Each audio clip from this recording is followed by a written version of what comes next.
Ternyata itu adalah kaki dari sosok dengan wajah yang menyeramkan, lagi menatap Mbak Puput dengan senyumnya yang menyeringai.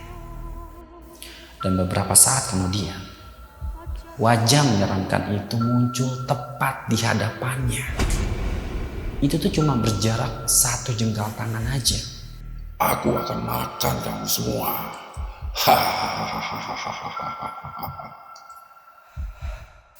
Dan sosok itu ngeluarin lidah panjangnya dan mencoba menjilati wajah Mbak Puput.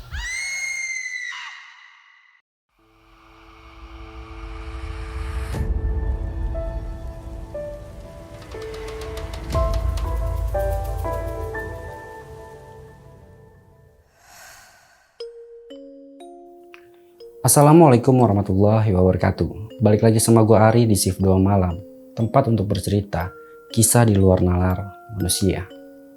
Apa kabar kalian para pejuang Shift Malam? Semoga hari-hari kalian dijauhkan dari segala keburukan ya. Di channel ini gue akan menceritakan banyak hal tentang kejadian atau cerita-cerita horor. Nah, buat kalian yang suka ngedengerin cerita-cerita horor, kalian gak usah ragu lagi nih. Langsung aja subscribe dan nyalain loncengnya, karena asupan horor kalian akan tercukupi. Sekarang kita lagi ada di segmen baper, bacain pengalaman horor. Karena kemarin ada yang request untuk bawain cerita tentang santet, jadi kali ini gue akan bawain cerita tentang santet Darah Sewu. Cerita ini ditulis oleh akun Twitter yang bernama Nai. Kalau nanti kalian mau baca versi tulisannya, kalian bisa langsung ke link yang gue taruh di deskripsi. Jadi, santet Darah Sewu adalah sebuah santet yang korbannya akan mengeluarkan darah segar secara terus-menerus di bagian alat vitalnya. Menurut gue ini sih gila banget ya. Karena santet ini tuh benar-benar mematikan. Dan gak banyak yang bisa selamat dari santet tersebut. Mau tahu gimana kisah lengkapnya? Kalian wajib banget nih simak video ini sampai habis dan jangan di skip-skip biar kalian tahu dari awal sampai akhir jalan ceritanya. Ya udah, tanpa berlama-lama lagi, ceritanya bermulai dari sini.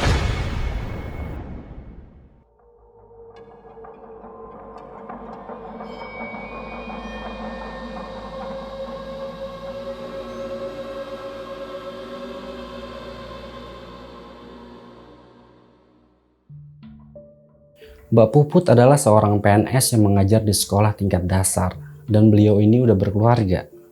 Suaminya bernama Mas Yono dan anaknya bernama Dina.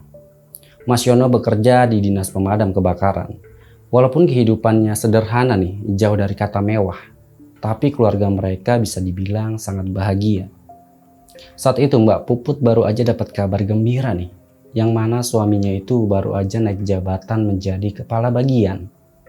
Dan sebagai rasa syukur, hari Minggu mereka berencana ngadain syukuran dan mengundang keluarga, teman-teman kerja, dan tetangga sekitaran rumahnya. Saat itu Mbak Puput benar-benar seneng banget. Gimana enggak? Belum genap 2 tahun bekerja, tapi suaminya udah naik jabatan. Singkat cerita, hari Minggu pun tiba. Saat acara syukuran berlangsung, pas Mbak Puput lagi berbincang-bincang sama keluarga dan kerabatnya. Sekilas dia ngelihat ada seorang laki-laki parubaya yang terus-menerus ngeliatin dia dengan tatapan dingin tanpa ekspresi. Dan Mbak Puput ini gak kenal siapa laki-laki itu. Pikirnya mungkin salah satu teman dari suaminya. Terus Mbak Puput ini coba untuk menyapa lah. Tapi sapanya itu gak dibalas. Dan dia akhirnya coba untuk menghiraukan dan ngelanjutin obrolannya lagi. Saat lagi asik ngobrol nih, BI pembantunya nyamperin dan bilang kalau ada seseorang di halaman belakang rumahnya yang mau bicara sama Mbak Puput. Saat ditanya siapa orangnya, tapi BI ini juga nggak tahu. Orang itu cuma bilang kalau keluarga Mbak Puput ini dalam bahaya dan ada sesuatu yang nggak baik yang tertanam di bawah rumahnya. Dan terus Mbak Puput ini ngerasa, apaan sih itu orang? Kok tiba-tiba bisa ngomong kayak gitu? Dan akhirnya Mbak Puput ini langsung nemuin orang tersebut. Pas sudah sampai di belakang rumahnya nih, terlihat laki-laki itu lagi duduk bersila yang beralaskan tikar. Mbak Puput langsung nanya lah, sebenarnya beliau itu siapa? Ada perlu apa? Dan dia teman dari suaminya atau bukan? Beliau ini cuma diem aja dan ngeliatin ke arah Mbak Puput dengan tatapan yang dingin tanpa ekspresi sedikit pun. Karena ngerasa risih nih, Mbak Puput pun menegur laki-laki itu lagi. Akhirnya dia pun meminta maaf kalau udah bersikap kurang ramah. Di balik sikapnya yang dingin itu, sebenarnya bukan tanpa alasan. Itu dikarenakan dia ngelihat ada sesuatu nih di belakangnya Mbak Puput. Laki-laki itu bilang kalau dia ngelihat ada sosok kuntilanak di belakang tubuhnya Mbak Puput. Jadi sosok kuntilanak itu tertarik sama bau anyir dari tubuhnya Mbak Puput. Ngedengar itu sontak Mbak Puput ini kaget lah. Dan belum sempat ngejawab, laki-laki itu menyuruh agar suaminya Mbak Puput ini jangan terlalu percaya sama temannya sendiri. Karena musuh itu bukan dari luar, justru dari orang-orang terdekat. Dan jika mau selamat, mereka harus memperbanyak ibadah dan berzikir. Seakan gak percaya nih, Mbak Puput langsung ngebantah semua perkataan laki-laki itu. Dia bilang gak usah sok tahu sama kehidupan keluarganya. Dan dia yakin kalau teman-teman suaminya itu semuanya orang baik.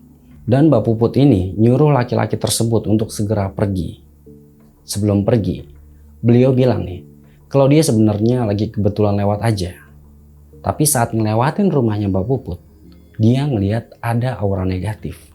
Dan dia pun coba berniat mau memperingatkan Mbak Puput aja. Kalau emang gak percaya gak apa-apa. Dan dia cuma berpesan jangan lupa untuk selalu mengingat Allah. Kemudian laki-laki itu pun pergi. Setelah itu Mbak Puput ini masih terus kepikiran sama perkataan laki-laki tadi. Apa benar ada seseorang yang berniat jahat kepada keluarganya? Kalau emang ada, tujuannya itu apa?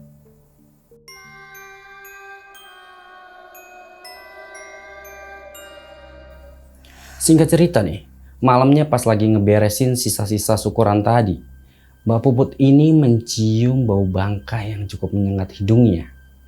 Dan dia coba nyari sumber dari bau tersebut. Seketika bulunya ini mulai berdiri. Karena bau itu ternyata berasal dari kamarnya. Terus Mbak Puput ini langsung manggil suaminya yang lagi di teras depan rumahnya. Dan gak lama suaminya pun nyamperin ke kamar dan nanya, ada apa? Mbak Puput bilang kalau di kamarnya itu bau bangkai. Dan suaminya pun mulai mengendus-enduskan hidungnya nih di sekitaran kamar. Ternyata dia nggak nyium bau apapun. Dan dia ngerasa mungkin ada yang salah sama penciuman istrinya itu. Dan Mbak Puput ini masih tetap kekeh lah. Masa sih nggak nyium? Padahal baunya itu tuh nyengat banget. Di situ Mbak Puput sempat berpikir nih, apa jangan-jangan ada tikus yang mati? Karena suaminya ngerasa capek dan pengen istirahat, beliau ngajak Mbak Puput untuk tidur di kamar tengah aja. Dan Mbak Puput pun cuma mengiyakan, walaupun sebenarnya masih penasaran sama bau itu. Gak kerasa nih, udah jam 2 pagi.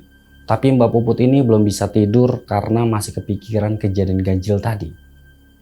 Pas lagi mikirin hal itu, tiba-tiba aja nih, Mbak Puput ini ngerasa sesek banget. Dia ngerasa ada sesuatu yang neken dadanya dari atas. Tangannya yang satu coba untuk menepuk-nepuk punggung suaminya nih. Tapi suaminya sama sekali nggak bergeming. Saking sesaknya nih, mau berteriak pun dia nggak bisa. Dan tiba-tiba aja nih, ada sebuah kaki di atas dadanya Mbak Puput. Dan dia langsung melihat ke arah atas nih. Dan dia nyari tahu siapa pemilik kaki yang menjijikan itu. Ternyata itu adalah kaki dari sosok dengan wajah yang menyeramkan. Lagi menatap Mbak Puput dengan senyumnya yang menyeringai. Seketika itu Mbak Puput langsung beristighfar. Astagfirullahaladzim, Allahu Akbar. Pas dia mau teriak, suaranya itu seketika menghilang. Dia cuma bisa baca doa dalam hatinya nih sambil menutup kedua matanya.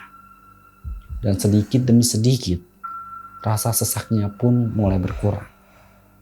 Dan saat Mbak Puput membuka matanya nih, kaki itu udah menghilang. Dan dia pun bisa bernafas lega. Baru aja ngerasa lebih tenang nih. Tiba-tiba ada sesuatu nih yang jatuh menetes di pipinya. Pas dia lihat, itu adalah cairan yang berlendir berwarna kehitaman. Dan sontak Mbak Puput kaget nih. Cairan apa itu? Dengan posisi yang masih terbaring, Mbak Puput langsung ngebersihin nih cairan itu dari pipinya. Dan beberapa saat kemudian, wajah menyeramkan itu muncul tepat di hadapannya. Itu tuh cuma berjarak 1 jengkal tangan aja. Mulutnya kerasa terkunci dan dia nggak bisa menggerakkan tubuhnya itu. Dan sosok itu ngeluarin lidah panjangnya dan mencoba menjilati wajah Mbak Puput. Dan Mbak Puput langsung menutup matanya nih sambil terus berdoa. Sampai akhirnya Mbak Puput pun kebangun. Ternyata itu cuma sebuah mimpi. Keringat udah membasahi seluruh tubuhnya yang lemas itu dan tangannya sampai gemeteran banget. Baru kali ini dia mimpi yang benar-benar kayak nyata.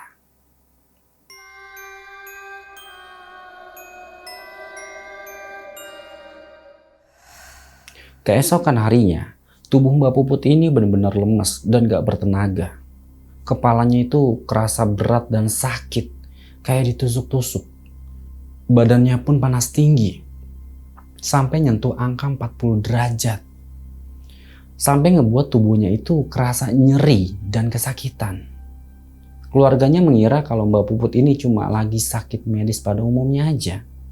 Makanya saat itu langsung dibawa ke rumah sakit. Dan menurut keterangan dokter, mungkin penyebabnya karena kelelahan dan banyak pikiran. Jadi nggak perlu dirawat inap, cuma dikasih obat aja. Malam harinya, Mbak Puput masih ngerasain hal yang serupa. Bahkan sampai teriak-teriak, saking sakitnya. Dan syukurnya setelah meminum obat dari dokter, itu bisa meredakan sakitnya. Dan dia pun bisa beristirahat.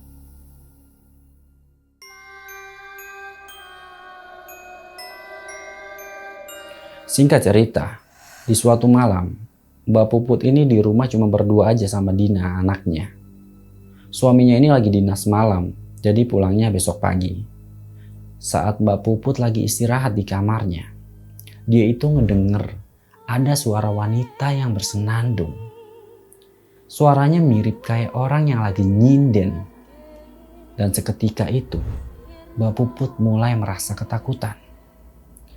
Terus dia langsung ngambil Al-Quran dan membaca ayat kursi. Gak berapa lama suara itu pun lenyap dan berganti dengan bau busuk yang cukup menyengat. Tiba-tiba kedenger suara dari atas atap rumahnya. Mbak Puput ini langsung teriak nih manggil anaknya. Ngedenger teriakan ibunya itu, Dina langsung buru-buru nyamperin. Dan Mbak Puput ini langsung menyuruh anaknya itu buat manggil ibunya. Tanpa bertanya lagi, Dina langsung bergegas ke rumah neneknya yang kebetulan rumahnya persis di sebelah rumah mereka. Dan gak berselang lama, ibu beserta adiknya Mbak Puput pun datang. Mbak Puput langsung menceritakan kejadian tadi. Ibunya cuma menatap serius ke arah Mbak Puput. Ibunya itu ngerasa ada sesuatu yang gak beres yang terjadi sama anaknya.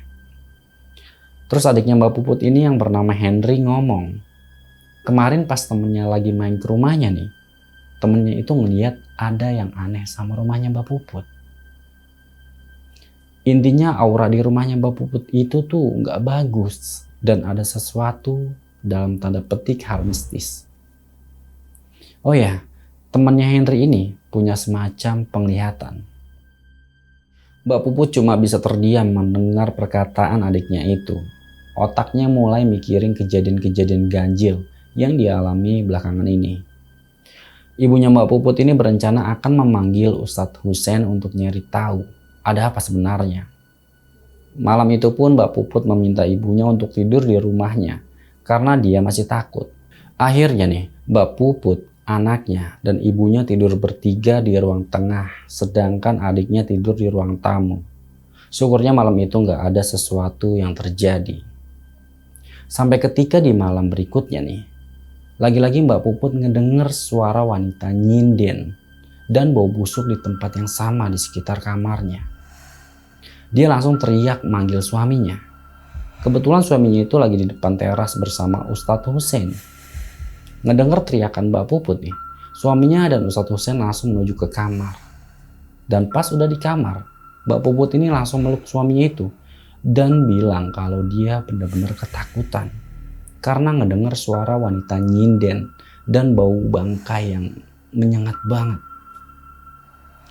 Ustadz Husein udah paham nih, terus beliau menggelar sajadah di ruang tengah dan meminta suaminya Mbak Puput untuk ikut berzikir bersama.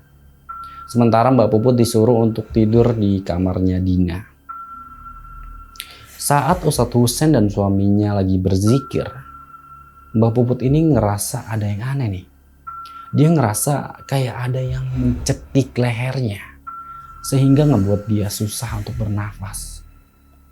Dina yang ngelihat ibunya kayak gitu nih, langsung panik. Dia langsung baca-baca doa nih, sebisanya. Di saat Mbak Puput benar-benar ngerasa kesakitan, terlintas di benaknya untuk membaca sholawat. Akhirnya dia pun bisa teriak dan langsung manggil suaminya. Karena ngerasa ada yang gak beres nih, suaminya itu langsung lari ke kamar. Terlihat Mbak Puput udah nangis ketakutan dan badannya udah dipenuhi sama keringat. Gak lama kemudian, Ustadz Husein ini mengambil segelas air yang udah didoakan dan menyuruh Mbak Puput untuk meminumnya. Dan setelah meminum air yang udah didoakan itu, badan Mbak Puput kerasa lemes dan ngantuk. Saat itu pun Mbak Puput tertidur. Karena dirasa semuanya udah baik-baik aja, Ustadz Husein pun pamit pulang dan malam itu berjalan normal.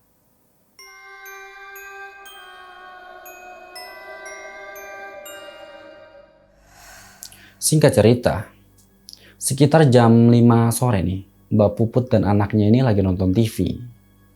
Saat itu suaminya belum pulang kerja. Tiba-tiba aja bagian punggung dan telungkup Mbak Puput ini kerasa panas banget.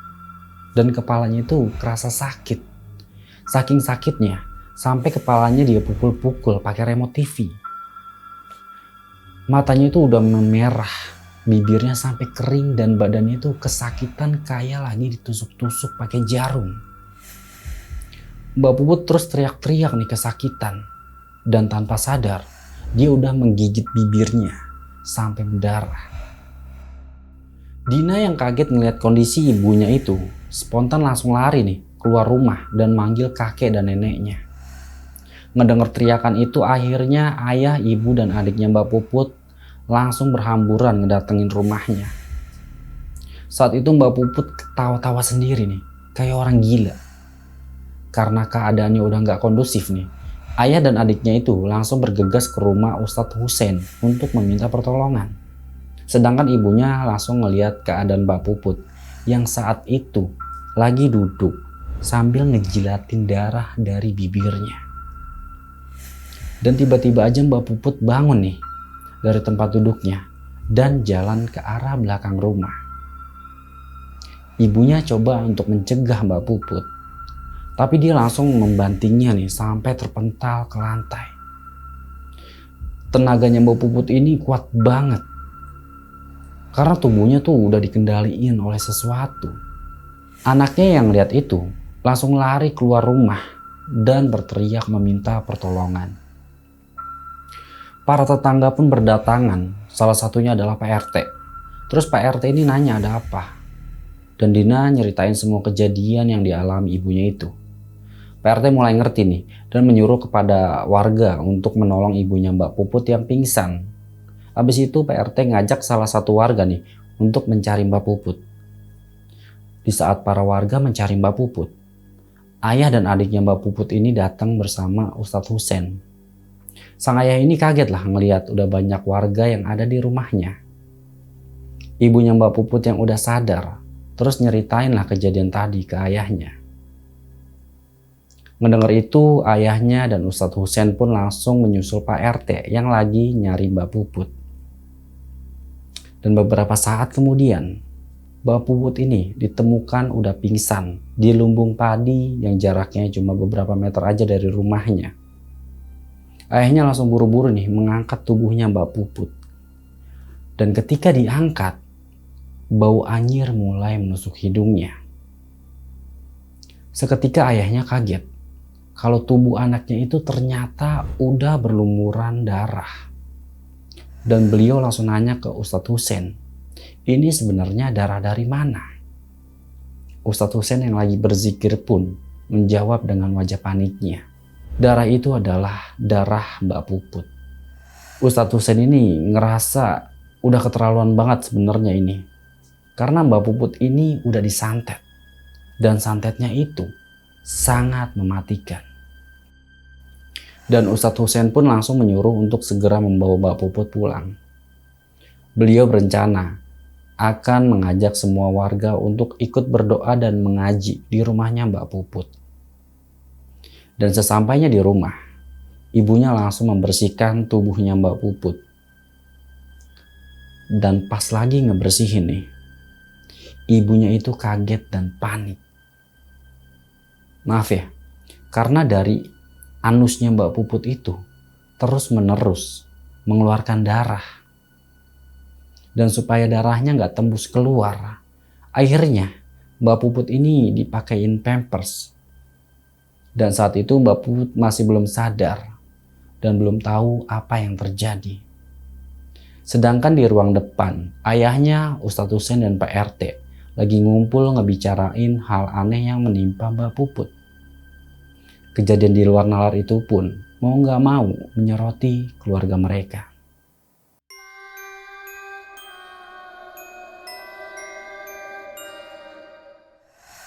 Sekitar jam 8 malam, suaminya pun pulang kerja. Dia kaget banget nih, ngeliat di rumahnya udah banyak orang yang lagi pada ngaji. Dan dia langsung buru-buru parkirin motornya dan masuk ke dalam rumah.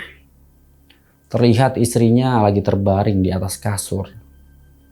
Terus suaminya itu ke halaman belakang rumah, yang mana di situ udah ada ayah mertuanya dan Ustadz Hussein. Di situ suaminya langsung nanya, kenapa nggak bilang kalau ada pengajian di rumahnya? Tanpa basa-basi nih, Ustadz Hussein langsung ngasih tahu ke suaminya kalau ada orang yang mengirim santet ke keluarganya. Dan Ustadz Hussein lah yang menyuruh warga mengaji di rumahnya untuk menangkal santet itu untuk sementara. Ngedenger itu nih, suaminya Mbak Puput ini bener-bener kaget dan langsung nanya, siapa orang yang udah ngelakuin itu semua? Ustadz Hussein pun masih belum tahu. Dan beliau bilang nih, kalau ilmunya belum cukup tinggi untuk ngelawan santet yang mematikan itu. Suaminya cuma bisa terdiam dan bertanya-tanya, siapakah orang yang selama ini gak suka sama keluarganya dan setega itu mengirimkan santet yang mematikan kepada istrinya. Suaminya pun nanya lagi nih ke Ustadz Hussein, gimana cara menghilangkan santet itu? Dan Ustadz Hussein bilang nih, kalau dia nggak bisa mengobati orang yang terkena santet. Tapi Ustadz Hussein udah ngehubungin gurunya untuk meminta pertolongan. Dan gurunya akan datang 3 hari lagi nih, karena saat itu lagi menunaikan ibadah umroh.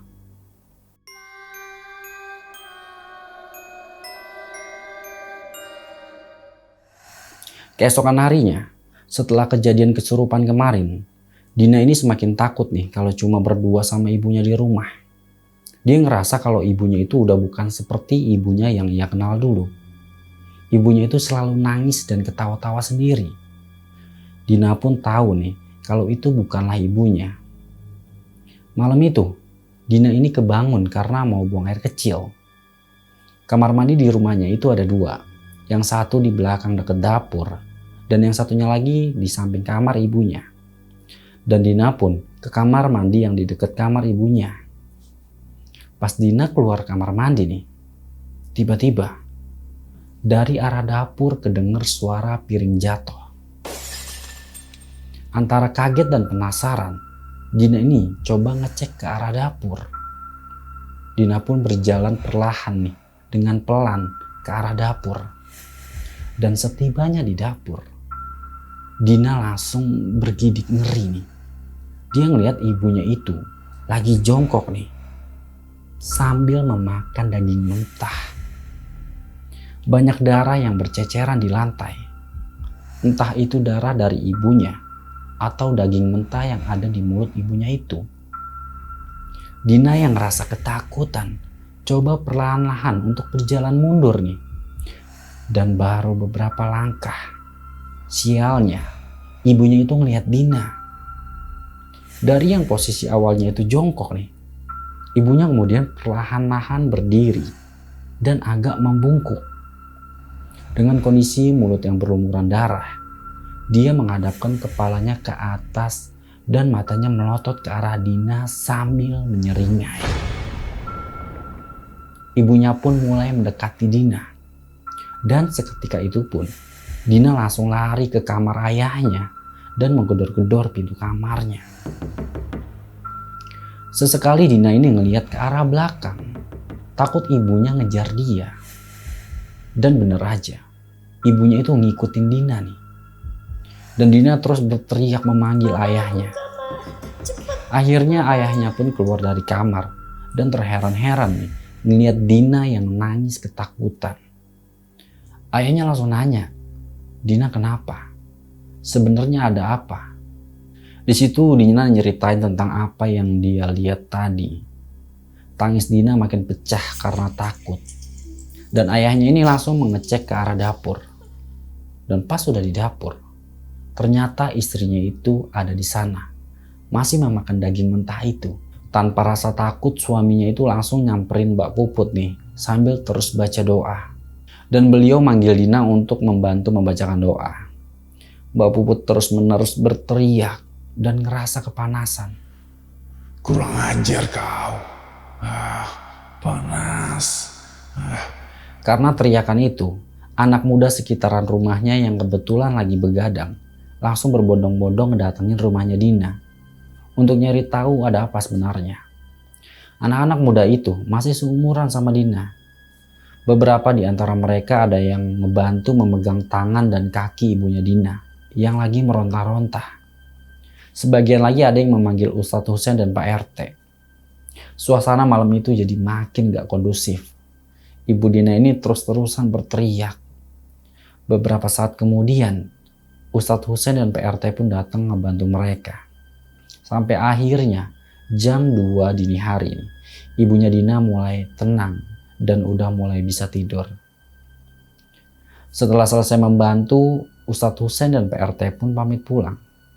Sementara anak muda tadi masih berjaga-jaga di rumahnya Dina, takut kalau nanti ibunya kesurupan lagi.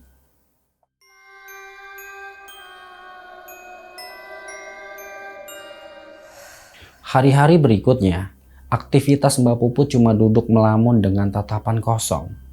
Setiap selepas maghrib sampai jam 4 subuh, kadang Mbak Puput ini masih suka teriak-teriak histeris. Ustadz Husein menyuruh agar Mbak Puput kalau malam itu jangan tidur. Dia harus selalu berzikir dan mengaji. Tapi gimana bisa ngelakuin itu? Sedangkan Mbak Puput masih dalam keadaan kotor. Maaf ya, karena dari anusnya itu masih terus-menerus mengeluarkan darah. Ditambah sekarang pikirannya itu kayak kosong. Sampai pada suatu hari, Ustadz Husein datang ke rumah Mbak Puput bersama gurunya yaitu Kiai Jafar. Kiai Jafar ini baru aja pulang dari ibadah umroh. Dan tanpa basa-basi, Kiai Jafar menanyakan keadaan Mbak Puput kepada suaminya. Kemudian dia menceritakan asal muasal kenapa istrinya bisa seperti itu. Dan Kiai Jafar bilang nih kalau besok beliau bakal balik lagi sama para muridnya dan menyuruh suaminya untuk beristirahat. Karena besok malam bakal menjadi malam yang sangat panjang. Setelah itu Kiai Jafar menyuruh meminumkan air yang udah didoakan kepada istrinya. Insya Allah nggak akan terjadi apa-apa nih sama istrinya itu.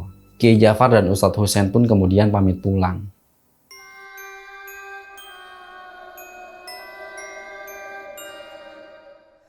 Keesokan malamnya, seperti biasa, Mbak Puput ini berada di kamarnya nih, masih dengan kondisi yang sama. Dia lagi melamun di dekat jendela kamarnya sambil menatap ke arah luar. Dina saat itu lagi ngerjain tugas sekolah sambil nemenin ibunya itu. Dina udah gak takut lagi nih sama ibunya. Karena sekarang ibunya udah gak pernah ketawa atau nangis sendiri lagi. Beliau lebih banyak diam. Malam itu, ada yang ngebuat Dina kaget. Karena tiba-tiba, ibunya ini ngomong sendiri. Ibunya itu bilang nanti bakal ada tamu yang datang. Dan gak berapa lama kemudian, dari depan rumahnya nih, kedengar suara dari Ustadz Husain dan Kiai Jafar. Di situ Dina langsung memperhatikan raut wajah ibunya. Ibunya itu kayak nggak senang dengan kedatangan Ustadz Husain dan Kiai Jafar.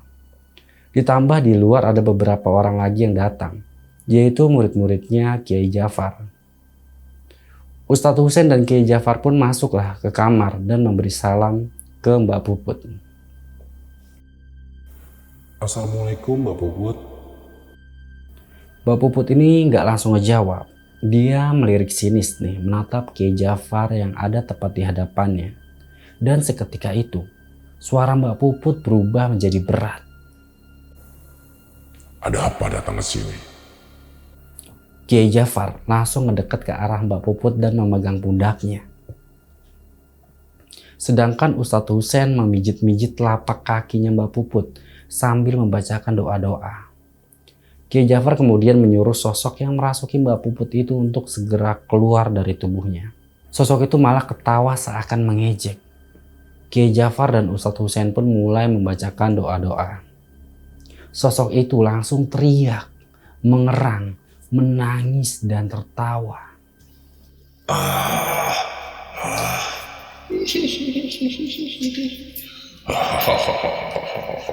Dengan segenap kekuatan, Kiai Jafar dan Ustadz Husain melawan makhluk itu. Butuh waktu lumayan lama nih untuk melumpuhkan makhluk tersebut. Sampai pada akhirnya makhluk yang ngerasukin tubuh Mbak Puput pun menyerah. Makhluk itu pun keluar dari tubuh Mbak Puput. Dan Mbak Puput langsung pingsan. Saat mereka mengira semua itu udah berakhir, ternyata salah. Tubuh Mbak Puput ini tiba-tiba bergerak lagi. Dia bangun dan duduk bersila. Kemudian menundukkan kepalanya. Kurang ajar. Siapa yang mengalahkan anak buahku? Sini lawan aku sekarang. Aku akan makan kamu semua.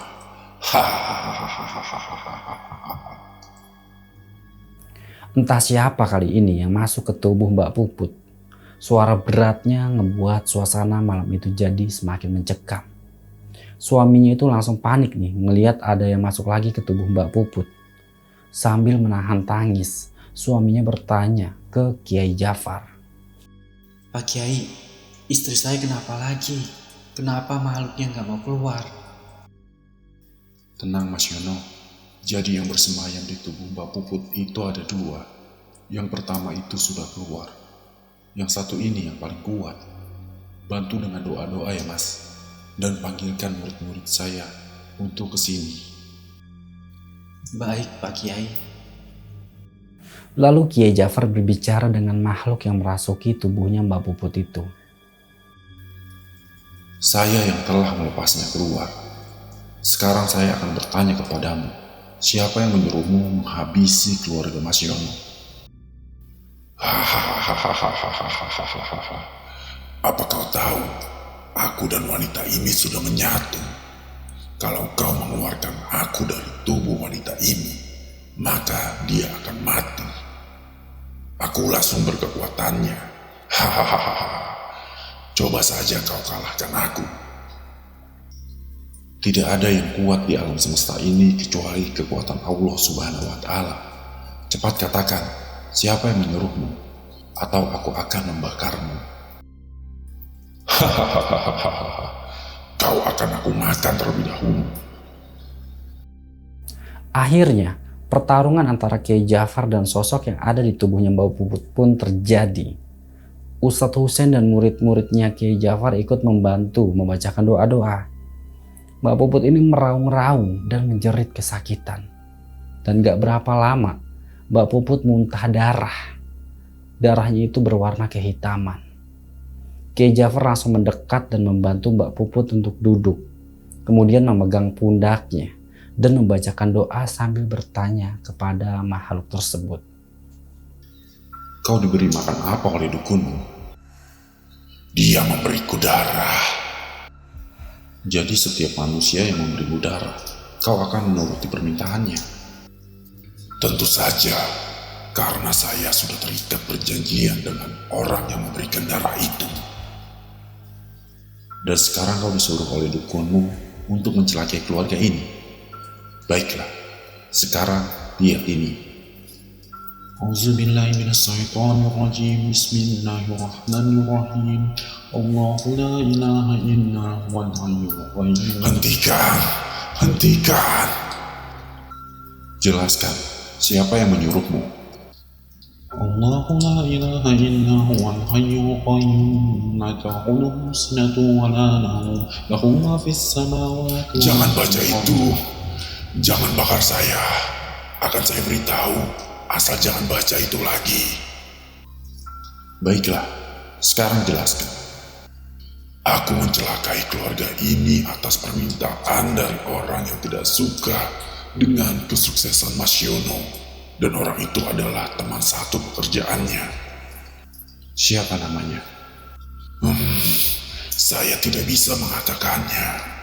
Saya sudah terikat janji. Sekarang lepaskan saya. Saya tidak akan mengganggu keluarga ini lagi. Tapi orang itu tidak akan pernah berhenti sampai orang yang bernama Yono mati. Tiba-tiba tubuh Mbak Puput ambruk. Suaminya langsung menggotong Mbak Puput dan membaringkannya di tempat tidur. Kemudian Kiai Jafar berpesan ke suaminya Mbak Puput. Mas, sepertinya ini belum berakhir. Ketika dukun itu tahu kalau jin-jinnya sudah dikalahkan, dia akan kembali mencoba mencelakai kalian lagi.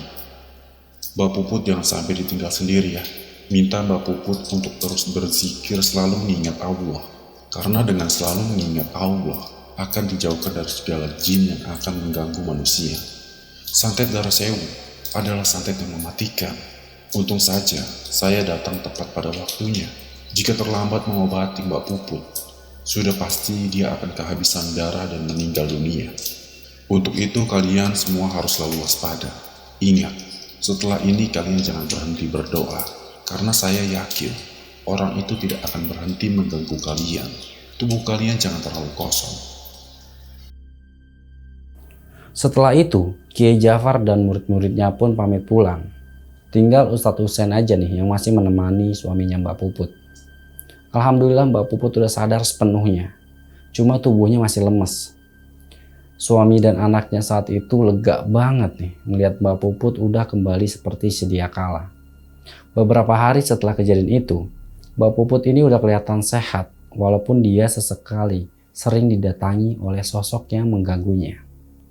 Tapi Mbak Puput udah siap nih untuk menghadapi para jin-jin tersebut. Sebulan sekali Mbak Puput ini ruqyah supaya benar-benar sembuh total dari kiriman santet itu. Dan itu membutuhkan waktu yang cukup lama. Sekitar 2 tahun Mbak Puput baru bisa sembuh total. Semenjak kejadian itu, Mbak Puput punya kemampuan untuk bisa ngeliat hal-hal gaib. Darah yang selalu keluar dari alat vitalnya Mbak Puput pun berangsur-angsur menghilang. Pernah ada yang nawarin suaminya untuk mengirimkan kembali santet kepada si pengirimnya. Tapi Mbak Puput melarang. Menurutnya nggak baik lah kalau harus perang santet. Mbak Puput udah capek dan gak mau ngebales perlakuan buruk orang itu. Biar Tuhan aja lah yang akan membalas semua perbuatan mereka.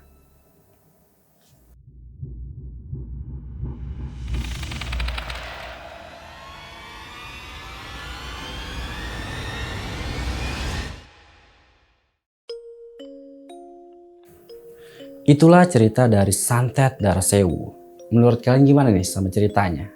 Apa kalian pernah dengar tentang santet darah sewu ini? Tulis di komen ya. Di Indonesia, hal kayak gini emang masih kental banget. Bahkan di zaman semodern sekarang ini, hal-hal yang berbau mistis nih masih sering kita temui. Dan alhamdulillahnya Mbak Puput ini masih diberi keselamatan dan dia bisa kembali sehat. Dan semua itu berkat pertolongan Allah. Semoga nggak ada lagi nih orang-orang yang terkena sihir atau santet. Benteng utama kita dari suatu keburukan atau kejahatan adalah mendekatkan diri kita kepada Sang Pencipta. Oh ya, buat kalian yang punya cerita horor yang pengen ceritanya gue bacain di sini, kalian bisa kirim cerita kalian ke email atau bisa DM ke Instagram Shift 2 Malam. Linknya ada di deskripsi. Dan kalau kalian mau baca versi tulisan tentang santet darah sewu ini, kalian juga bisa langsung ke link yang gua taruh di deskripsi. Dukung terus channel ini dengan cara like, comment, dan subscribe.